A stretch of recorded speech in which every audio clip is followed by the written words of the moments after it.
Welcome to our East Chattanooga Turntable demonstration. And I know it's cold, so I'm not going to keep you out here for very long. So we'll hit the high points. Now, when we're talking about the table, turntables, everyone's heard of what a turntable is and what it does, I'm sure. I mean, the answer is in the name. Turntables were originally built for the steam locomotive. Steam locomotives can run backward, but not safely. You wouldn't want to run a steam locomotive very fast and a very long distance because you can't see behind you because of that tender.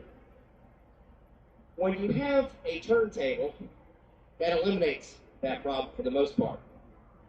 Now this turntable is a little different only because, well, for several reasons. Its original build in 1916. So what makes it different, it's probably older than most turntables across this nation.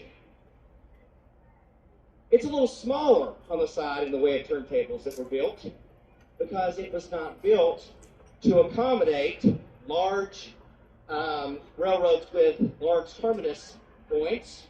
It was actually installed originally in Macon, Georgia, built in Amherst, Pennsylvania in 1916, delivered to Macon, and used with their maintenance locomotive repair shops there.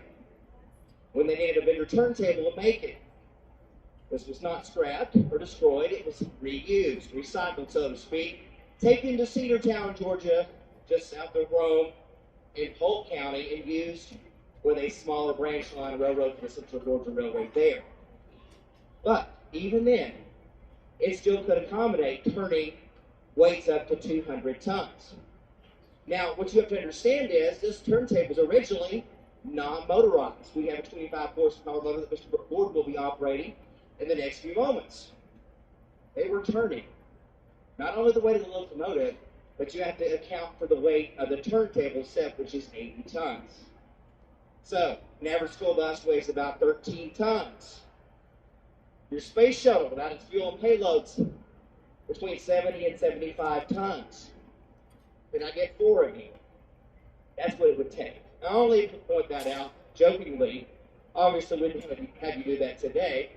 But even then, the only way they could get and have the capability to turn an engine of that magnitude would be to balance it over the top of a bearing, which is right around here.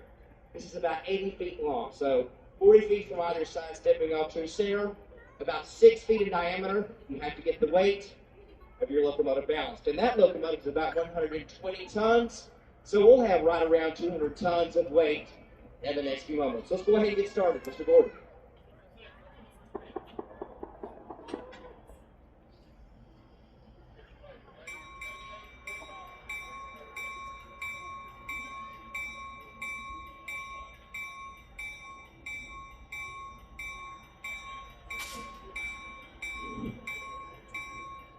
Now, locomotive 606.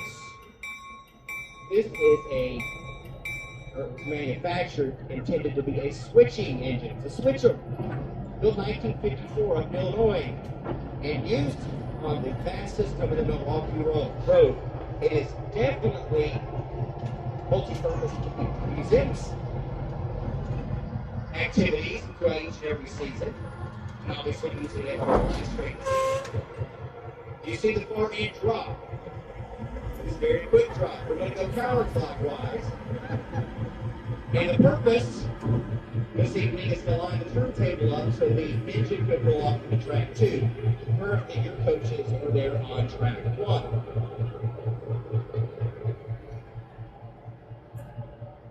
So with that being said, ladies and gentlemen,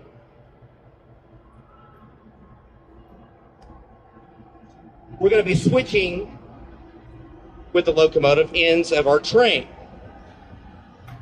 Now, the good thing is we could shove back and have somebody on the back of the train, and we would have the advantage of having radios.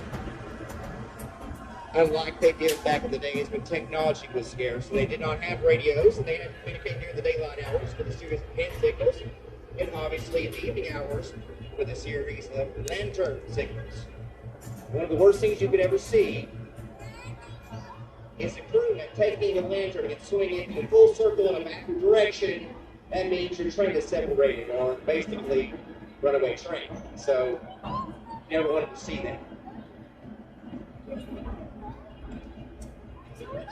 Now we don't have the automatic stop. We have to do this all by homicide. We're almost there.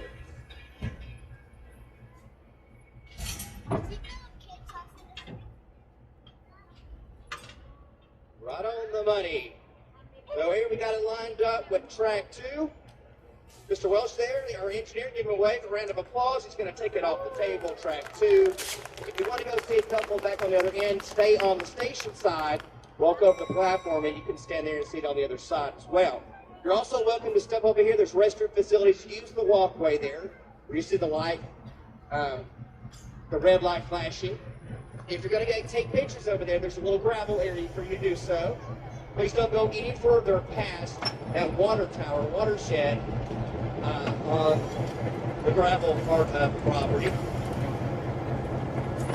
And other than that, I will be over there in a few minutes. Have any questions? Ask myself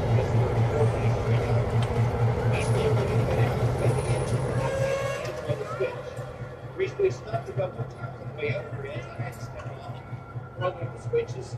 Because the dinner train come in, we had to line the switch back up for our movement. We stopped before we got here because I had to throw the switch to line it back to come in East Chattanooga for our movement. Guess what? We're going to have to line it back for the dinner train on our way out. So, a lot of old-fashioned throwing of those hand switches. All right, so it's going to come forward. Everybody gets clear, they'll proceed to the other end.